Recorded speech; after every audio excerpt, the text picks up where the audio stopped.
है आज से लगभग 12 साल पहले की सीन से, जहां हमें दिखाया जाता है कि एक अंधेरी रात में एक बहुत बड़ा सा एक फॉक्स के जैसा दिखने वाला क्रीचर एक गांव के अंदर घुस जाता है। इस फॉक्स की बहुत लंबी लंबी 9 टेल्स होती हैं, जो कि इतना ज्यादा स्ट्रॉन्ग होता है जिससे कि वो एक पूरा का पूरा पहाड़ तक गिरा सकता है। उस गांव के निंजास उस पर हमला करते हैं। सभी लोग अपनी पूरी कोशिश कर देते हैं, लेकिन बहुत सारे निंजास अपनी जान गंवा देते हैं इसमें, और बहुत सारे बुरी तरह से घायल हो जाते हैं। ये फॉक्स इतना ज्यादा ताकतवर था कि कोई भी उसका कुछ नहीं बिगाड़ पा रहा था। पर तभी यहाँ पर इस गाँव के सबसे पावरफुल निंजा फोर्थ होकागे यहाँ पर आ जाते हैं। दरअसल होकागे एक तरह से विलेज का राजा होता है। फोर्थ होकागे अपनी जान की परवाह किए बगैर उस 9 टेल्ड फॉक्स का डटकर सामना करते हैं और उसे एक छोटे से न्यू बॉर्न बेबी के अंदर सील कर देते हैं। अब इसके बाद हम 12 साल आगे का सीन देखते हैं, जहाँ पर हम एक शरारती बच्चे को देखते हैं जिसका नाम है नारुतो उजुमाकी। ये लड़का इतना ज्यादा शरारती होता है कि वो अपने विलेज के होकागे के स्टैचूज पर पेंटिंग करके वहाँ से भाग जाता है। इनकी मूंछें ऊंचे बना देता है, एकदम मस्त, एकदम बढ़िया कर देता है। और इसकी शरारतों से परेशान होकर वहाँ के निंजास थर्ड होकागे के पास जाते हैं और उनसे शिकायत करते हैं। नारुतो एक दीवार के पीछे छुपा होता है कि तभी उसके सेंसे, जिसका नाम इरुका सेंसे होता है, वो यहाँ पर आकर नारुतो को पकड़ लेते हैं। ओए नारुतो, क्या कर रहे हो यहाँ पे? पागल वागल हो तुम? आज तुम्हारा टेस्ट है ना, तो तुम यहाँ पे क्या कर रहे हो? दरअसल सेंसे वर्ड का यूज टीचर या फिर सर के लिए किया जाता है। अब इसके बाद इरुका सेंसे नारुतो को अपने साथ स्कूल लेकर जाते हैं और क्लासरूम में पहुंचकर अपने स्टूडेंट्स को बताते हैं कि आज इन सभी के सभी स्टूडेंट्स का एक टेस्ट होने वाला है। आज तुम सभी के सभी एक एक करके अपना रूप बदल के दिखाओगे मुझे। तो सबसे पहले है साकुरा। हाँ, साकुरा आती है ट्रांसफॉर्मेशन जुत्सु का यूज करके। जुजुत्सु एक तरह से निंजा आर्ट होती है या फिर मैजिक। और इसके बाद आती है सास्के की बारी, जो कि इस क्लास का टॉपर है। सभी लोग उसकी बहुत इज्जत करते हैं और साकुरा सास्के पर मरती है और वो भी बहुत अच्छे से अपना ट्रांसफॉर्मेशन जुत्सु का टेस्ट पास कर देता है। और अब इसके बाद नारुतो की बारी होती है। सभी लोग नारुतो को गालियां दे रहे होते हैं, क्या ये नारुतो, इसकी वजह से हमें दोबारा देना पड़ रहा है ये टेस्ट, घटिया आदमी। और इसके अपोजिट एक लड़की जिसका नाम हिनाटा होता है, ये ब्लश करके नारुतो को चीयर अप करती है। नारुतो, तुम ये कर सकते हो। अभी क्या यार, कैसे बोल रहा है भाई, कुड़ियों की आवाज नहीं निकाली जाती यार। पर नारुतो हिनाटा को भाव नहीं देता, क्योंकि सच्चा प्यार करती है ना भाई, तभी तो देते नहीं भाव। अब इसके बाद नारुतो अपना ट्रांसफॉर्मेशन जुत्सु यूज करता है और एक बहुत ज्यादा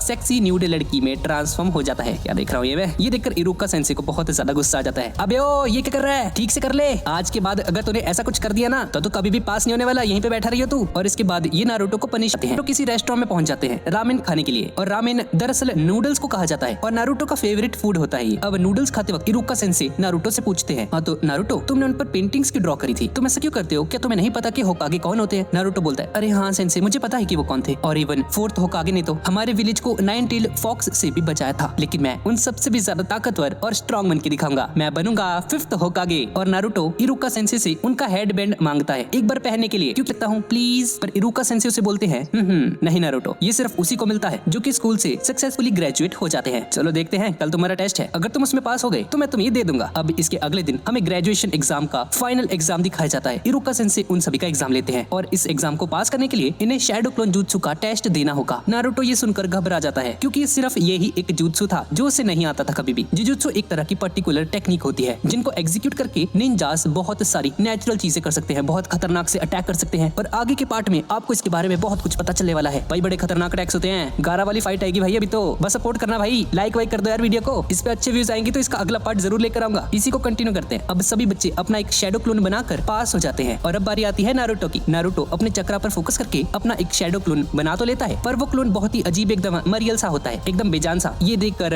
इरुका सेंसे बहुत ज्यादा हैरान हो जाते हैं और सोचते हैं क्या करूं मैं इस लड़की का, अब इसे कैसे पास करूं। पर मिजुकी सेंसे इरुका सेंसे से बोलते हैं, अरे रहने दो यार, इसे पास कर दो। नारुतो ये सुनकर बहुत खुश हो जाता है, लेकिन तभी इरुका सेंसे बोलते हैं कि वो उसे पास नहीं कर सकते। एक निंजा एक असली निंजा होता है, पर नारुतो में ऐसी कोई भी काबिलियत नहीं है। ये सुनकर नारुतो को गुस्सा आ जाता है और इसके बाद हम देखते हैं कि इस बैच के सभी स्टूडेंट्स पास हो चुके हैं सिवाय नारुतो के। नारुतो एक झूले पर बैठकर उन सभी को देख रहा होता है और बहुत ज्यादा उदास होता है। और तभी कुछ बच्चे नारुतो को ताना मारने लगते हैं और उसे 9 टेल्ड फॉक्स करके पुकारने लगते हैं। नारुतो को बहुत ज्यादा बुरा लग रहा होता है, पर तभी मिजुकी सेंसे यहाँ पर आ जाते हैं। मिजुकी सेंसे नारुतो को समझाते हैं और उसे पास होने के लिए एक दूसरा रास्ता ढूंढने के लिए बोलते हैं। और इस तरफ हम इरुका सेंसे को देखते हैं, जो कि सोच रहे थे कि थर्ड होकागे ठीक ही कहते थे कि नारुतो भी उसकी तरह ही अनाथ है। दरअसल इस बंदे के पेरेंट्स को भी उस 9 टेल्ड फॉक्स ने इसकी आंखों के सामने मार दिया था और उन्हें रोकने के लिए कुछ नहीं कर पाया। और तभी अचानक से मिजुकी सेंसे यहाँ पर आ जाते हैं और इरुका सेंसे को बोलते हैं कि नारुतो स्क्रोल ऑफ सीलिंग को चुराकर कहीं भाग गया है। ये सुनकर इरुका सेंसे बहुत ज्यादा हैरान हो जाते हैं और इस तरफ ये नारुतो जंगल के बीचों बीच बैठकर उस स्क्रोल को पढ़ने की कोशिश करता है। दरअसल ये यहाँ पर कुछ स्पेल्स वगैरह सीखने के लिए आया था, ताकि ये उस मल्टी शैडो क्लोन जुत्सु को यूज कर पाए और इरुका सेंसे इसे पास कर दे एग्जाम में और ये भी ग्रेजुएट हो जाए बाकी सभी स्टूडेंट्स की तरह। पर नारुतो को कुछ भी समझ में नहीं आ रहा होता और इस तरफ थर्ड होकागे सभी के सभी निंजास को नारुतो को ढूंढने का ऑर्डर दे देते हैं। और कुछ टाइम बाद इरुका सेंसे नारुतो को ढूंढ लेते हैं जंगल के बीचों बीच बैठा हुआ और उसे बोलते हैं, ओए नारुतो, यहाँ पर क्या कर रहे हो? और तुमने इस स्क्रोल ऑफ सीलिंग को क्यों चुराया? नारुतो बोलता है कि इसको चुराने के लिए उसे मिजुकी सेंसे ने बोला था। इरुका ये सुनकर हैरान रह जाता है और तभी कोई दूर से नारुतो पर शूरिकेन फेंक के हमला करता है, जो कि एक तरह के निंजा ब्लेड्स होते हैं। इरुका सेंसे उसी वक्त नारुतो को बचाने के लिए उठते हैं। उन दोनों को पता चलता है कि शूरिकेन फेंकने वाला कोई और नहीं बल्कि मिजुकी सेंसे ही होते हैं और इरुका सेंसे समझ जाते हैं कि इस स्क्रॉल ऑफ सीलिंग को चुराने के लिए इस मिजुकी ने नारुतो का यूज किया है। इरुका नारुतो से बोलते हैं, नारुतो जल्दी यहाँ से भाग जाओ। पर नारुतो मिजुकी को बोलता है, यहाँ पर क्या हो रहा है सेंसे? और मिजुकी नारुतो से बोलता है, अरे नारुतो, ये तुम्हारे जो सेंसे है ना, ये नहीं चाहते कि तुम स्क्रॉल ऑफ सीलिंग को यूज करके ताकतवर बन जाओ। नारुतो को कुछ भी समझ में नहीं आ रहा होता कि तभी मिजुकी बोलता है, नारुतो क्या तुम्हें पता है तुमने ही इरुका सेंसे के माँ बाप को मारा है, तुम ही हो नाइन टेल्ड फॉक्स। और हमें पता चलता है कि जिस बच्चे के अंदर उस मॉन्स्टर या फिर नाइन टेल्ड फॉक्स को सील किया गया था वो कोई और नहीं बल्कि नारुतो ही था। 12 साल पहले फोर्थ होकागे ने उस नाइन टेल्ड फॉक्स को नारुतो के अंदर सील कर दिया था और नारुतो वो ही बच्चा है। इरुका सेंसे मिजुकी को चुप कराने की कोशिश करता है कि इसे ये सब नहीं बोलना चाहिए नारुतो के सामने और नारुतो को बोलता है, नारुतो इसकी बातें मत सुनो। नारुतो को समझ में आने लगता है कि सभी के सभी निंजास और विलेज के सभी लोग और उसके बैच के स्टूडेंट्स उससे इतनी नफरत क्यों करते हैं और कोई इसके पास तक नहीं आना चाहता। नारुतो बचपन से ही बिल्कुल अकेला रहा है, कोई भी उसे नहीं बुलाता था। नारुतो का कोई दोस्त तक नहीं होता क्योंकि उसके अंदर ही नाइन टेल्ड फॉक्स है जिसने इस विलेज के बहुत सारे लोगों के घर उजाड़ दिए थे आज से 12 साल पहले। तभी इरुका सेंसे को भी रियलाइज हो जाता है। नारुतो चाहता था कि हर कोई उसे देखे, उसे नोटिस करे, उसकी एग्जिस्टेंस को एक्नॉलेज करे, उसकी शरारतों से परेशान होकर ही कम से कम उसकी तरफ देखे तो सही, उसका नाम तो जानेंगे, वरना तो सभी लोग उसे इग्नोर करके अकेला छोड़ देते हैं। और इसी बीच मिजुकी एक बहुत बड़ा शूरिकेन नारुतो की तरफ फेंकते हैं। नारुतो अपनी जान बचाकर वहाँ से भागने लगता है और इरुका सेंसे और वो जायंट शूरिकेन इरुका सेंसे के पीठ के ऊपर घुस जाता है, पर नारुतो की जान बच जाती है। नारुतो हैरान होकर इरुका सेंसे से पूछता है, इरुका सेंसे आप मेरे लिए ऐसा क्यों कर रहे हो? इरुका रोते हुए नारुतो से बोलता है, मेरा बचपन भी तुम्हारी तरह ही था नारुतो। मेरे माँ बाप के गुजरने के बाद सभी लोग जैसे कि मुझे भूलने लग गए थे। मैं भी बिल्कुल तुम्हारी तरह ही था। मैं भी अपनी हरकतों से लोगों को परेशान किया करता था, लोगों का ध्यान अपनी तरफ खींचता था। और इसके बाद नारुतो उस स्क्रॉल ऑफ सीलिंग को लेकर वहाँ से तेजी से भागने लगता है। उसे अभी भी लग रहा होता है कि इरुका सेंसे उसके नाइन टेल्ड फॉक्स होने की वजह से उससे नफरत करते हैं। और इस तरफ हम थर्ड होकागे को देखते हैं जो कि अपनी मैजिक बॉल की हेल्प से ये सब कुछ देख रहे होते हैं। इरुका सेंसे उस शूरिकेन को अपनी पीठ से बाहर निकालकर मिजुकी की तरफ फेंक देते हैं और बहुत तेजी से नारुतो की तरफ भागने लगते हैं। इरुका सेंसे जब भागते भागते नारुतो के पास पहुंचते हैं तो वो बोलते हैं कि ये मिजुकी झूठ बोल रहा है। बहुत दूर जाकर गिरते हैं। इरुका नारुतो से, इसका मतलब है कि ये दरअसल इरुका सेंसे ही था जिसने नारुतो की फॉर्म ले रखी थी। इरुका सेंसे दरअसल मिजुकी था जिसने नारुतो को चकमा देकर स्क्रोल को हासिल करने के लिए इरुका सेंसे का रूप लिया था। और दूसरी तरफ इरुका सेंसे मिजुकी से एक कदम आगे थे। वो पहले ही नारुतो का रूप धारण करके मिजुकी को चकमा देने की कोशिश करने लगा था। ये देखकर मिजुकी को बहुत ज्यादा गुस्सा आता है। मिजुकी इरुका को बोलता है, इस नाइन टेल्ड फॉक्स ने तुम्हारे माँ बाप को मारा था, क्या तुम भूल गए हो? इरुका सेंसे बोलता है, हाँ नाइन टेल्ड फॉक्स ने मेरे माँ बाप को मारा था, लेकिन ये सिर्फ नाइन टेल्ड फॉक्स ने किया था, नारुतो ने नहीं। इसमें नारुतो की कोई गलती नहीं है। नारुतो एक बहुत ही अच्छा, मासूम और बहुत ही ज्यादा दयालु बच्चा है। नारुतो ये सब चुपके से पेड़ के पीछे जाकर सुन रहा होता है और उसकी आंखों से आंसू बहने लगते हैं। इरुका सेंसे